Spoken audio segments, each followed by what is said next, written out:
Oh man, it's been a long fucking day. Hello, Terrence Popp here with another episode from the Lair. And I think I've covered all of the 9th ID stories.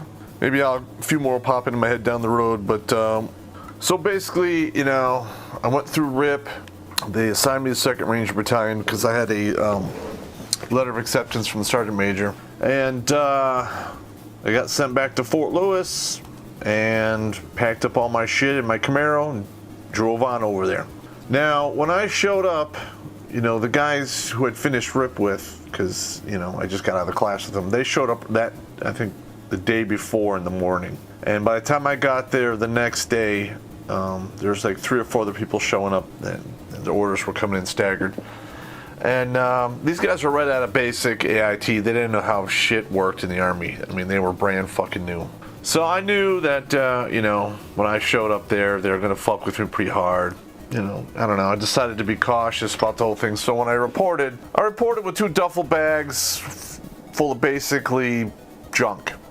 I think it's some comic books that were fucked up, some, boots that were unserviceable, a sleeping bag that had a big hole in it, and, just junk. So they make us go up to the day room.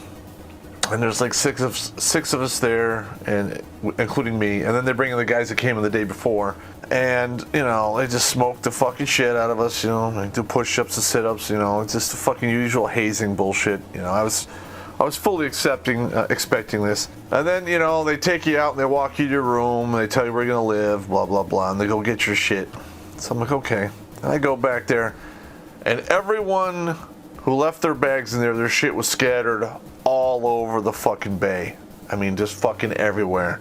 And I look back and forth, and I'm like, hey, or whatever. And I just didn't even bother picking any of this shit up. I said, fuck it, fuck them. I went down to my car, started loading my shit up in my room. And they came in and fucked with me, I don't know, up till about 10 o'clock at night. I basically had my car parked outside the barracks. And nobody said that, I had to stay there. I think it was assumed, but nobody said, hey, Pop, you need to fucking stay here. No. As soon as lights out, 2200 hours, I opened up the window on the 3rd floor, got out, walked out to the corner, went down the drain pipe, got in my Camaro, and took off, and didn't come back until 5 in the morning. And that went on like that for about 2 months, when I wasn't in the field. Basically, a lot of the fucking crazy shit happens in the Ranger Battalion. Roughly after about 2130, 2200 hours, once lights are out, or, when the NCOs go downstairs and do their own deal, because then you get all kinds of fucking crazy shit. Okay, now, these are some of the stories that I was told that happened about 6 months to a year before I got there. One guy, well, there was actually 3 guys. They took him up to the roof, and, had their hands tied behind their back, and put piano wire around their balls and nuts, balls, nutsack, and your cack. And then they tied it to a rope. And then they tied the end of the rope to a cinder block. Now, I didn't see this, but I did talk to people that actually were involved in the CID investigation and the 15-6 investigation that was done inside, so this happened. Apparently the rope was long enough that, it was kind of a mind game. They were going to throw it off and then say, hey, you got a decision to make, Well, 2 of the 3 guys didn't jump, but the 3rd guy, because they did these all at the same time, the 3rd guy, I probably would have done the same thing, thinking you're going to get your dick and balls ripped off or jump from the 3rd-story building. He jumped from the 3rd-story building. He had a compound fracture in his femur and a spiral fracture of his lower bones. Basically, military career over. Everyone in the chain of command got relieved. It was a big fucking hooty-doo. Now, did that stop it from, shit like from that happening for a little while? But they still fucking are pretty egregious. About 2 months into it, we had a IG inspection where basically everyone that lived in the barracks had to stay overnight and clean the whole thing. So I spent the entire night cleaning the barracks with all the other, noobs, and buffing the floor and doing push-ups, sit-ups, holding duffel bags overhead.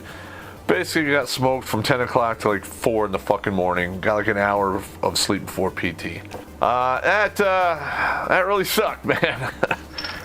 Not a good deal. Not a good deal. You know, I'd already been in the Army for 2 years, so I knew the deal. You know, you don't want to make waves, so I just shut my fucking mouth. But I was there, you know, this is about 90 days into it. Now, I didn't know this whole thing about in the Ranger Battalion, where if an E4 came back from Ranger School, you know, he was allowed to like act like a sergeant and smoke people and shit. So I remember I'm in my room, and it's like, I think it's like 8 o'clock. And I'm writing a letter. I don't remember. I had my back to the door. And this dude kicks the fucking door open and tells me to get out. And I turn around, and it's another E4 like me. And I'm like, what? I'm like, who the fuck are you? Why the fuck are you in my room? Get the fuck out of here before I push your face in, motherfucker. So he like walks out. You know, I didn't think anything more of it, you know. I'm like, whatever. I didn't know I was violating any big rules or anything. About 10 minutes later, like all the insos that were in the building downstairs came up there and they smoked me till like 3:30 in the fucking morning. But it is what it is. It's learning curve. What the fuck are you gonna do? All right, now we're gonna talk about. Now I usually don't mention people's names, but this individual, I'm gonna fucking tell you his name. It's Staff Sergeant Scott P. Smith, my squad leader. And Popp, yeah, that's how he fucking talks. He's like Jim Cadney, fucking whatever. You know, he was an okay NCO, but he wasn't really the smartest, monkey in the barrel. And he had lost one of his big toes in a motorcycle accident like a year before that, or 2 years before that. Which is amazing, because everyone tells you without your big toes you can't fucking run, but he did okay. I mean, he wasn't super fast, but he was fast enough. He hung and stuff. But he was a motherfucking sadist. This guy was all over my shit. You know, he would keep me occupied doing something and then tell me to do something else. And then if I would keep doing what he's doing, and he asked me if I did this, and I said I can't because I'm doing that, and he would smoke me for it. You know, like we would come back from the field. I was a saw gunner. I would get there, and he would put me on 2 or 3 other details, and then he asked me if my fucking weapon was clean, and I would say no because I was fucking doing some other shit. He would smoke the shit out of me. He was a raging fucking asshole. But, you know, when you come up against it, you either adapt or you fucking die. Okay, so we'd be coming back from the field, and I already knew the fucking game. So I would start running ahead of the fucking platoon, and I would run, and I would probably get there about 15 or 20 minutes before everyone else. I'd roll right upstairs, go right down to my birthday suit, box the Tide, cleaning equipment, take the weapon right into the shower, hot shower, scrub it down with the Tide, rinse it all off. You know, by the time they came in, that weapon was fucking clean. I was clean. I was in a fucking fresh uniform, ready to play the game. And, after a while, he kind of died off a little bit, but he was still a raging fucking asshole. And, we'd go to the field.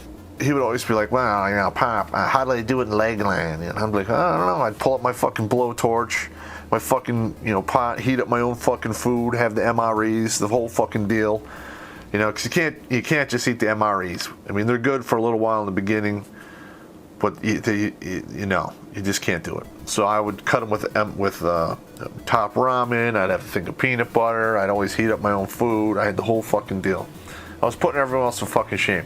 And this is another one here, because I had already spent 2 years in 9th ID. I'd been up to Yakima many times in the winter.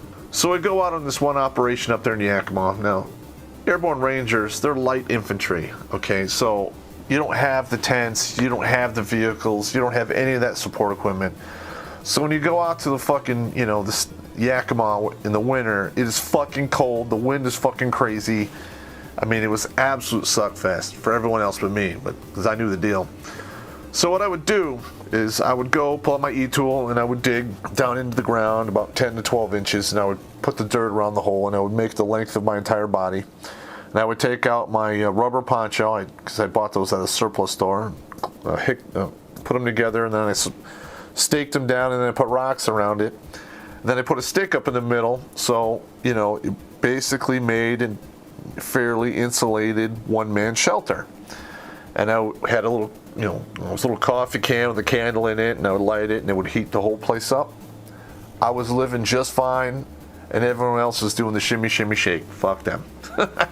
But anyway, this game of wits went on with him for quite some time, up until Panama, when we jumped into Panama, because I don't know what his problem was. He felt like he was slighted, or, I don't know, people were fucking disrespecting him.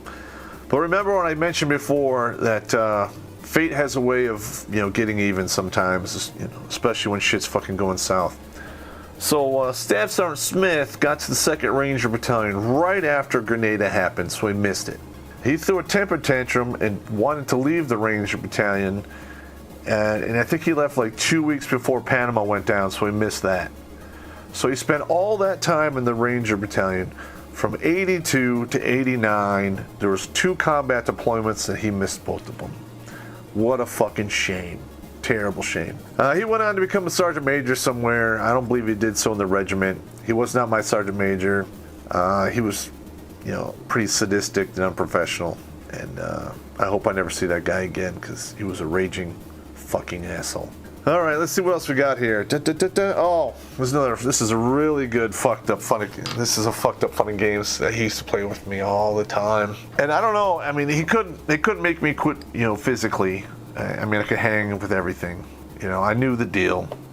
They just couldn't break me. So old Scott P. Smith decided that when we went to the field, I got to eat all of the omelets with cheese. We called it the vomlet.